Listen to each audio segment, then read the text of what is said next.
The rain had a cruel way of reminding people who they were. It washed the city clean, but left the broken ones colder, hungrier, and forgotten. Under a cracked bridge near Pike Street in downtown Seattle, David Cole, once a skilled carpenter and proud father, now sat on a piece of cardboard, trying to stay dry beneath a torn blanket. The world had stopped seeing him long ago. His beard was patchy and gray, his hands rough with old scars. The city passed him every day.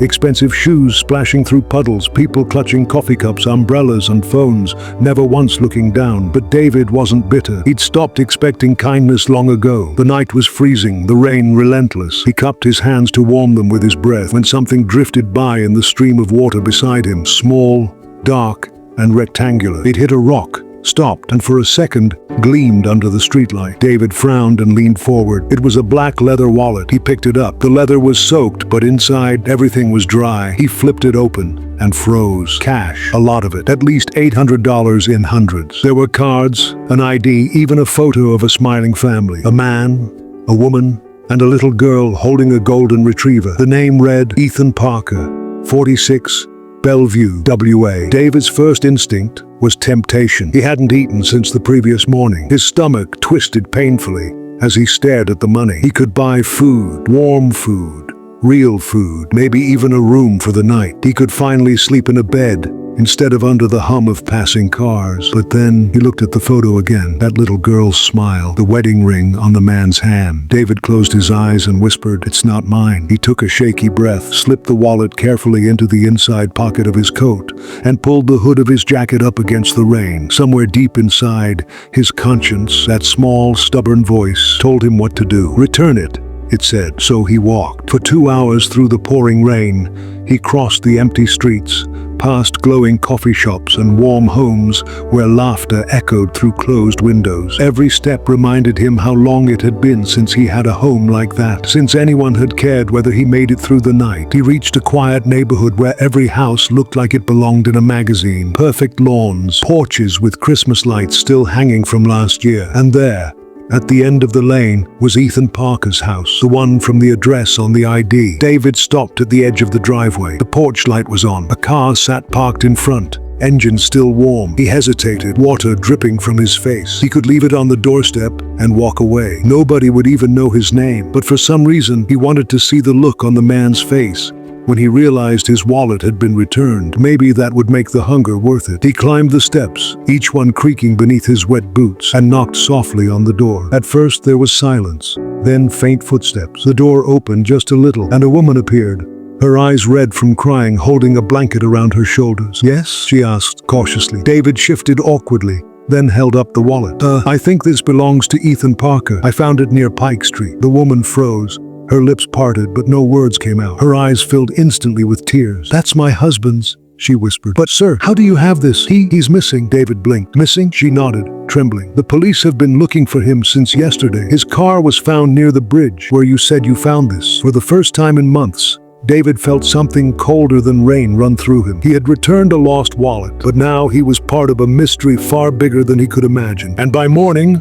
the police would be at his door. The rain had stopped by morning, but the chill hadn't. The sky hung low and gray, and the city felt heavy, like it was holding its breath. David sat beside a small fire under the bridge again, trying to make sense of what had happened the night before. The woman's tearful face haunted him. "He's missing." Those words wouldn't stop echoing in his mind. He hadn't planned to stay nearby, but something told him not to leave. Maybe it was guilt, maybe it was fear, or maybe, for the first time in years, he felt like he mattered in someone's story again, even if it was for the wrong reason. The crackling fire gave him little warmth. His stomach growled. He thought of the wallet again.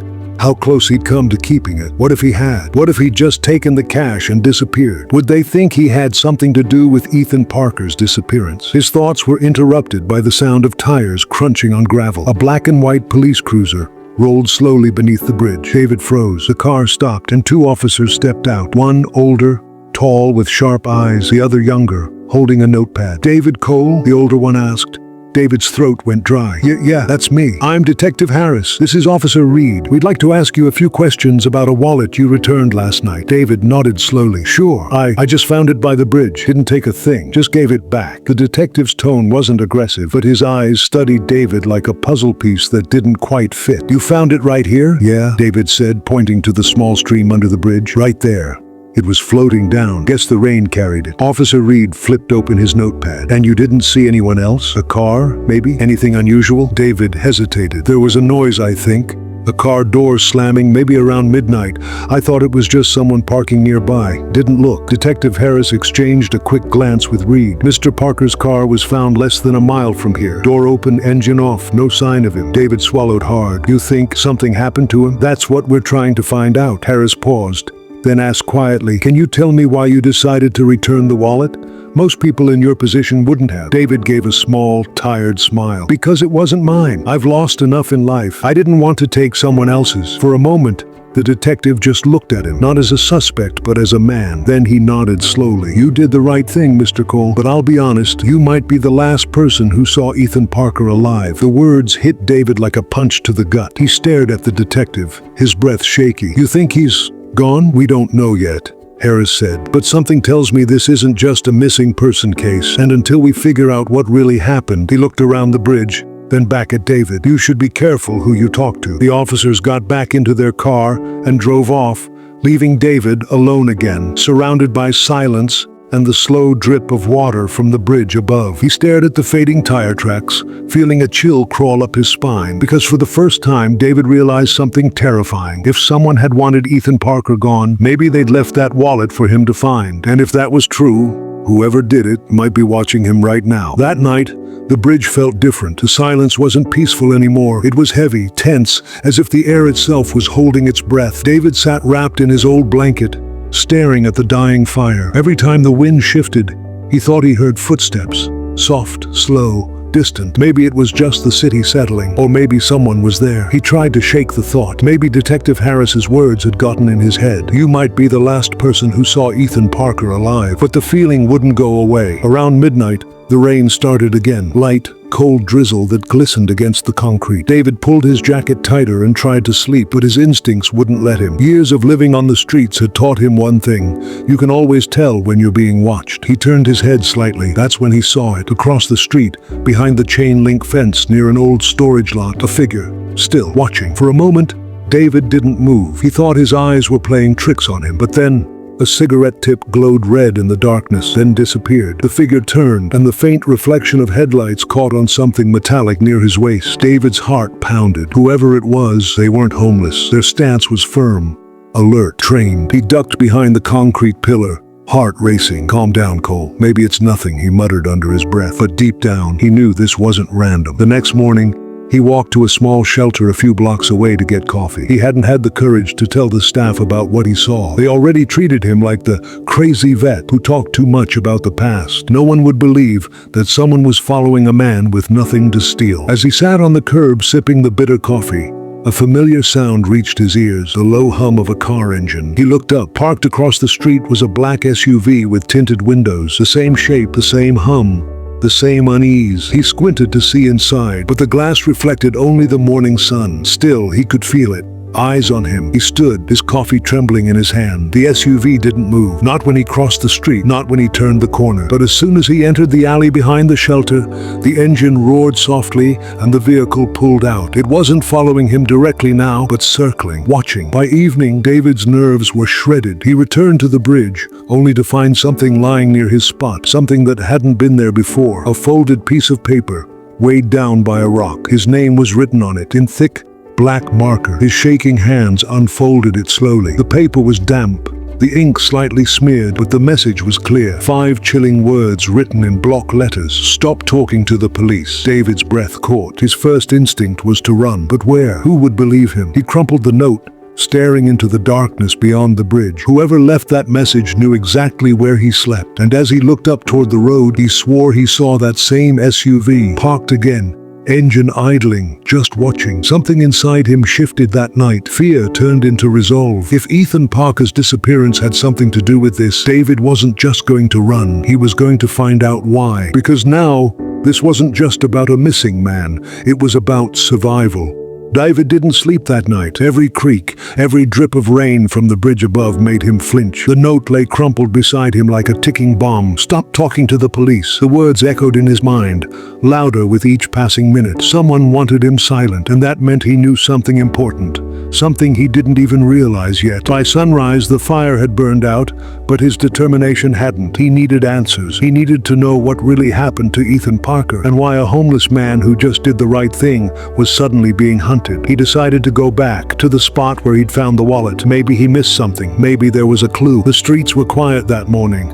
Mist rolled off the riverbank, wrapping the world in pale gray. As David walked toward Pike Street, every step felt heavier. The air was colder here, sharper, like the city itself was holding a secret. When he reached the bridge, he crouched beside the shallow stream. The rain had washed away most of the debris, but a few scraps of paper and a crushed soda can were caught in the rocks. He scanned the area carefully, the fence, the dirt, the path leading down from the road, and then he saw it, a set of fresh tire tracks, deep, wide, and recent. They led from the main road down toward the edge of the water, stopping just before the rocks. The pattern was unusual. Police tires didn't look like that. This was a heavy SUV. He followed the tracks with his eyes, then froze. Lying in the mud, half buried under a pile of leaves, was something metallic. He brushed the dirt away. A phone. It was cracked but still intact, waterlogged but not completely dead. He pressed the side button. The screen flickered faintly, just enough to show one missed call notification. The name made his blood run cold. Ethan Parker. David stumbled back. His hand shook as he held the phone, realizing what it meant. If this was Ethan's phone, it hadn't been lost for long, and whoever dropped it had come back after the police left. He shoved it into his jacket and looked around nervously. The street above was empty, but he couldn't shake the feeling that eyes were on him again. Suddenly, the sharp sound of gravel crunching behind him made him spin around. Nothing, just the wind and the rustle of wet branches. He exhaled shakily and started walking away, fast. But as he reached the sidewalk, a car door slammed somewhere nearby, then another. His pulse quickened. He looked up the hill. Two men were standing by a black SUV, the same one he'd seen before. One of them was on the phone. The other was staring directly at him. David's heart dropped. He turned and ran down the street, through the narrow alleys behind the old factory buildings. His boots splashed through puddles, his breath sharp and panicked. He didn't stop until he reached a crowded street near a food market. He ducked behind a dumpster, gasping for air. The SUV didn't follow him here. Too many witnesses. But now he knew one thing for sure. Whoever they were, they wanted Ethan Parker's story buried, and David with it. He pulled out the phone again, staring at the cracked screen. He didn't understand it all yet, but he had a feeling this little piece of evidence was worth killing for. And as he pocketed it carefully, a new thought formed. Maybe the only person who could help him now was Detective Harris. But could he trust the police anymore? Because if the warning was right, someone inside the investigation might already be working against him. David sat hidden behind the dumpster, long after the market began to close. The scent of fried food and damp cardboard hung in the air, but his mind was racing too fast to notice. His fingers trembled around Ethan Parker's phone, cracked, cold and half dead, yet somehow alive with answers. He found a half-empty plastic bag in the trash nearby, grabbed a towel someone had tossed,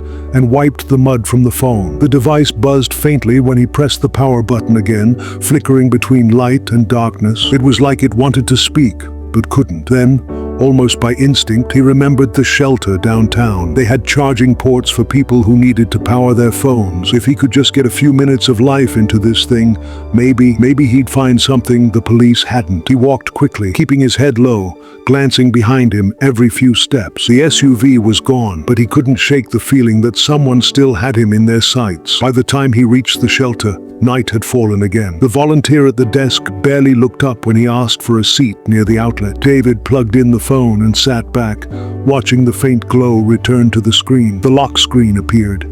Ethan Parker. Below it, one new voicemail notification, dated the night Ethan disappeared. David's heart thumped as he pressed play. The message was short. The voice rushed and fearful. "If you're hearing this, something's gone wrong. They know. The files, I hid them where we used to meet. Don't trust anyone, not even the cops. Tell Emma I'm sorry." The voicemail cut off with a static hiss. David sat frozen, the phone still in his hand. Files?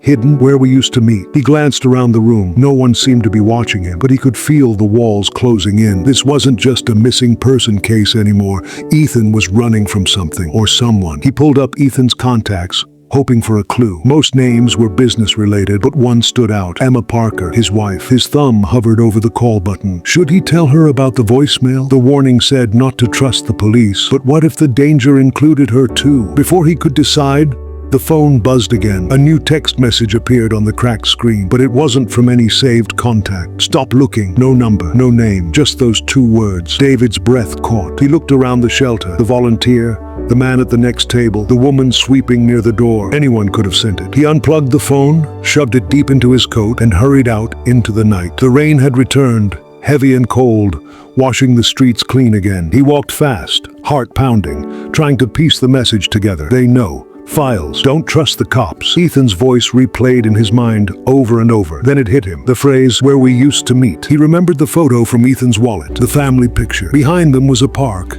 one he recognized from the neighborhood near the bridge. Greenwood Park. Maybe that was it. Maybe Ethan had left something there. As David crossed the street, headlights flashed. Blinding, sudden, deliberate. A car screeched to a stop inches from him. He froze, shielding his eyes from the glare. The driver's door opened slowly. A figure stepped out, tall, broad, wearing a black jacket. David turned and ran. Behind him a voice shouted, "Cole, stop!" It wasn't the police this time. It was someone else, someone who knew his name, his face, and exactly what he had in his pocket. He didn't look back, not once. Because if he did, he wasn't sure he'd live long enough to see part 6 of this nightmare unfold. The rain turned the city into a blur of reflections. Headlights smeared across wet asphalt, sirens echoing somewhere far away. David kept running until his lungs burned. He ducked under an old bus stop canopy, panting, clutching Ethan Parker's phone like a lifeline. Whoever had called his name back there, they weren't bluffing. They knew who he was, and that meant time was running out. He took one shaky breath, then another. His thoughts kept circling back to Ethan's last words. I hid them where we used to meet, Greenwood Park. It had to be. That was where all the clues led. The photo, the voicemail, the name in the mud. It wasn't just a park anymore. It was a message. By the time David reached Greenwood, the park was almost empty. The swings creaked in the wind, and the playground lights flickered weakly. He remembered this place. Families used to gather here on Sundays. Now it felt abandoned, like a memory everyone had given up on. He followed the path toward the old gazebo near the pond, the one from Ethan's picture. The wood was cracked and rotting, and graffiti covered the benches. He pulled out his flashlight and scanned the floorboards. At first nothing, just dust, mud, and the faint scent of wet leaves. Then a sound, a faint click beneath his boot. He crouched down. One of the boards was loose. Heart pounding, he wedged his fingers under the edge and pried it up. Beneath the plank was a small rusted tin box, sealed with duct tape and smeared with dirt. He tore it open. Inside were a few USB drives, a folded envelope, and a key marked Unit 304. He unfolded the envelope. Inside was a single photo. Ethan Parker, standing with 2 other men in suits. Behind them, a company logo on the wall, Northbridge Biotech. David's pulse quickened. He'd heard that name before. A major pharmaceutical company with government contracts. But why would Ethan, a middle-class accountant, have files tied to them? He plugged one of the USBs into his phone using an adapter he carried. Years on the streets taught him to be resourceful. The screen lit up with folders, names, and financial data. Millions of dollars, offshore accounts, and internal memos, all pointing to illegal experiments and bribes. Ethan had uncovered a massive cover-up, and he'd paid the price for it. David's stomach twisted. This was bigger than anything he'd imagined. He wasn't just running from thugs. He was caught in the middle of something that powerful people would kill to keep hidden. Then suddenly, the faint crunch of footsteps. He turned off the flashlight and froze, crouched low. Someone else was here. A beam of light swept across the park, slow and searching. A man's voice murmured into a walkie-talkie. He's here, near the gazebo. David clutched the tin box to his chest and slipped quietly toward the trees. Every leaf,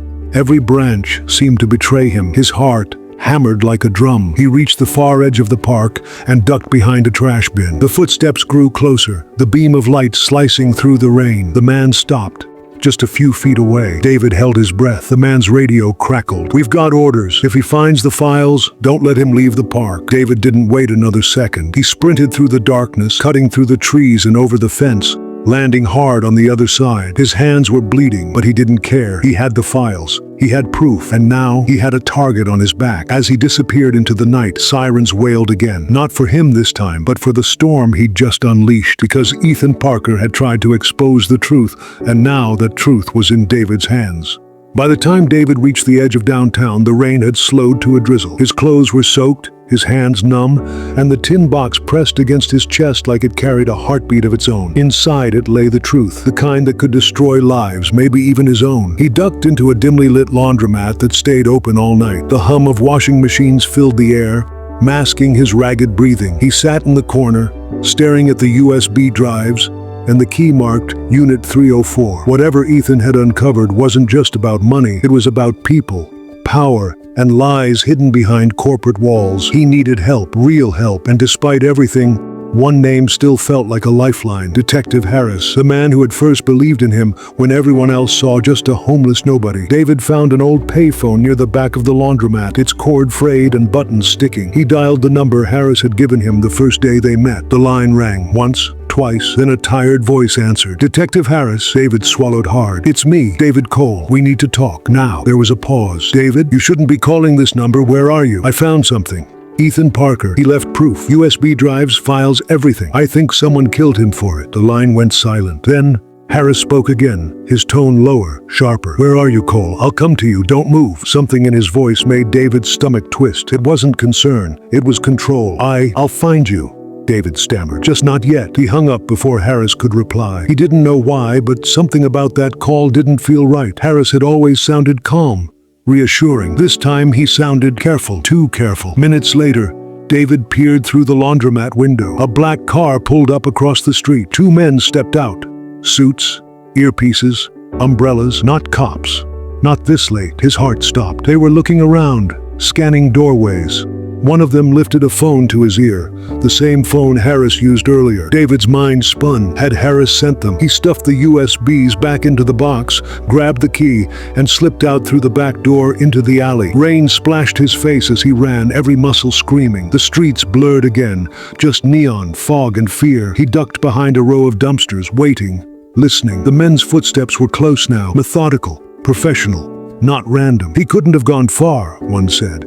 "Detective said he's wearing a brown coat. Check every exit." That confirmed it. Harris had sold him out. David's throat tightened, rage and disbelief mixing in his chest. The one person he'd trusted, the one man who had promised to help him, was now helping the people who wanted him dead. He pulled out the key again. Unit 304. Whatever was hidden there, it had to be the last piece. The truth Ethan died for. He made a choice right there in the rain-soaked alley.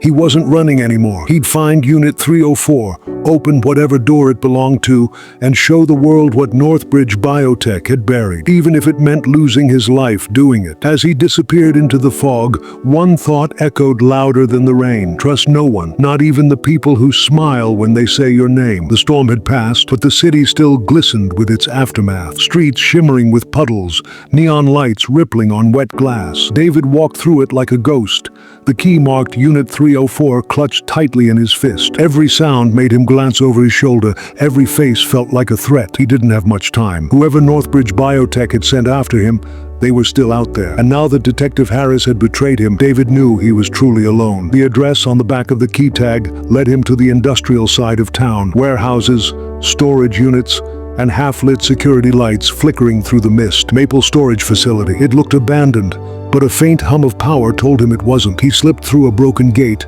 his footsteps echoing softly on the concrete. Rows of numbered units stretched before him like silent sentinels.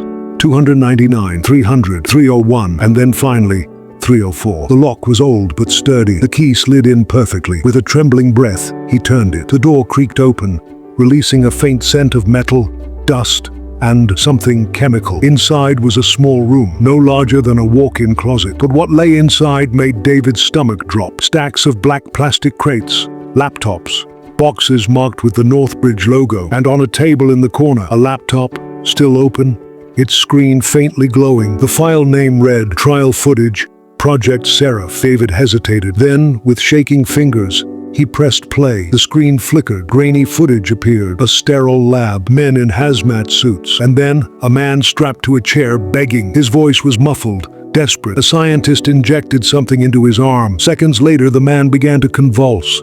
The others just watched. Notes were taken. No one stopped it. David's heart pounded as he recognized the man in the chair.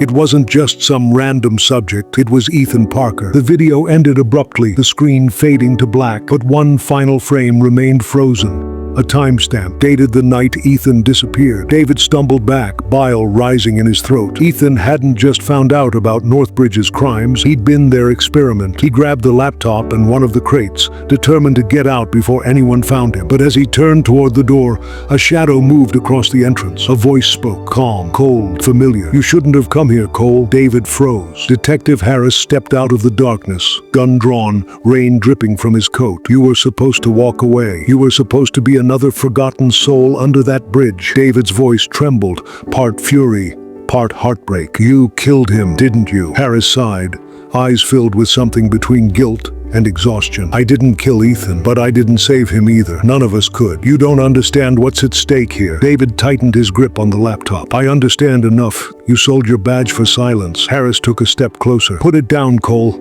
This isn't your fight." David's voice hardened. "It is now." Before Harris could react, David hurled the laptop case through a side window and dove after it. The glass shattered, alarms blaring. He hit the pavement hard and ran, clutching the damaged laptop to his chest. Bullets sparked against the metal door behind him, but he didn't stop. He didn't look back, because now he had the proof, the footage, the files, the truth. Ethan Parker hadn't died for nothing. As David disappeared into the maze of rain-soaked streets, one thought burned through the fear. He might not live to tell the story, but he'd make sure the world heard it. The city was still dripping from the storm, its skyline bruised by thunderclouds that refused to leave. David stumbled into a narrow alley behind an old cafe, soaked, bleeding, and clutching the broken laptop like it was life itself. He ducked behind a dumpster, his breath sharp and shallow, trying to silence the chaos in his chest. His fingers trembled as he pried open the laptop. The screen cracked but flickering to life. The file still worked. Trial footage. Project Seraph. Ethan's face.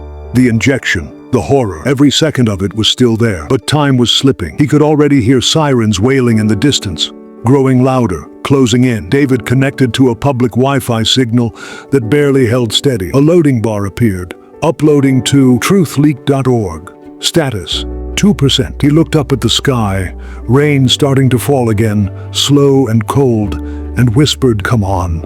Come on." Inside a van just 2 blocks away, Detective Harris sat in the passenger seat, radio buzzing. His face was grim. "We have a trace. He's online. Sector 7, near Maple Street." The officer beside him cocked his gun, waiting for orders, but Harris didn't move. He just stared at the rain running down the windshield, his conscience eating him alive. Back in the alley, David watched the bar crawl upward. 36%, 51%, 68%. Every few seconds he checked the street corners, his reflection flashing in puddles. His clothes were torn, his face pale, his eyes burning with the kind of exhaustion that comes after losing everything except hope. Then a noise, tires screeching. Headlights swung into the alley. David grabbed the laptop and bolted, weaving between trash bins and crates as bullets cracked behind him. He dove into a side door, slamming it shut. Inside was a rundown laundromat, humming machines, flickering lights, and the smell of soap and metal. He hid behind a washer, typing with shaking hands. Upload 82%. He could hear footsteps outside, voices, radios. They were everywhere now. And then the screen flickered. Connection lost. "No, no, no," David hissed. He slammed the laptop, tried to reconnect, but the Wi-Fi was dead. Someone had cut the power. A shadow filled the doorway. Detective Harris, gun drawn. But this time his voice was softer, broken. "Cole, stop this. You don't know what you're about to unleash." David looked up, eyes burning with rage and sorrow. "You think the truth is the enemy? Ethan died for it. I nearly did. And you just watched." Harris hesitated, lowering his weapon for a split second. That's when David acted. He yanked the Ethernet cord from the security terminal in the laundromat and jammed it into his laptop. The connection returned. Upload 95%, 96%. Harris lunged forward, shouting, "David, don't!" David met his eyes one last time. "It's already done. 100%. File uploaded successfully." The laptop beeped softly. Harris froze, staring at the screen as the video auto-shared to global media feeds. In seconds, Ethan Parker's torture and Northbridge's crimes were out in the world. Sirens wailed outside. Police lights painted the laundromat red and blue. David looked down at the laptop, tears mixing with the rain on his face. "You can kill a man," he whispered, "but not the truth." Harris closed his eyes, whispering back, "God help us all." And then a flash. Glass shattered. The world went white. The explosion rattled the city block. Smoke rose through the night sky, swallowing the red and blue lights. By the time firefighters reached the laundromat, there was nothing left but shattered glass, twisted metal, and a faint hum from a laptop that somehow hadn't burned completely. News broke before dawn. Project Seraph footage goes viral. Northbridge Biotech under investigation. Every major network ran the video on loop. The blurred faces, the screams, the logo burned into every frame. The world watched in disbelief. Protests erupted outside Northbridge headquarters. Lawmakers demanded answers. Investors fled. And somewhere deep in their servers, terabytes of evidence began to vanish overnight. But it was too late. The truth was out. Detective Harris sat alone in his car, staring at the newsfeed on his phone. His hands trembled as the announcer spoke his partner's name. Sources confirmed that David Cole, a former paramedic presumed dead 2 years ago, is believed to be the whistleblower behind the leak. Harris whispered to himself, voice breaking, "You did it, kid." He reached into his pocket and pulled out David's old badge, cracked, rusted, but still shining faintly in the morning light. Across town, a hospital nurse adjusted an IV drip and glanced at the man lying unconscious in the bed, burns on his arms, a bandage across his temple. The name tag on the bed read, David Cole. Condition critical but stable. He wasn't dead. Not yet. Days passed. The story grew. Northbridge's executives were arrested. Whistleblower movements exploded online. Ethan Parker's name trended across the world. Not as a victim, but as a symbol of courage. And then, one rainy evening, David opened his eyes. Machines beeped softly beside him. Harris sat in the corner of the room, eyes red, exhaustion etched into every line of his face. David's voice was barely a whisper. "It worked, didn't it?" Harris nodded, tears spilling silently. "Yeah, the world knows. You won." David smiled weakly. "No, we did." The rain tapped gently against the window, a soft rhythmic sound like applause from the heavens. Weeks later, a final broadcast aired, an anonymous video message uploaded from an untraceable source. It showed David, pale but alive, sitting in a dimly lit room. His voice was calm, steady, resolute. "The truth is not a weapon. It's a light. It doesn't destroy, it reveals. If you're hearing this, don't be afraid to stand for what's right, even when the world tells you to stay silent, because silence is how monsters survive." The video ended with a single line of text, "For Ethan." And somewhere beyond the rain-soaked skyline, David Cole disappeared, leaving behind a world forever changed by the truth he refused to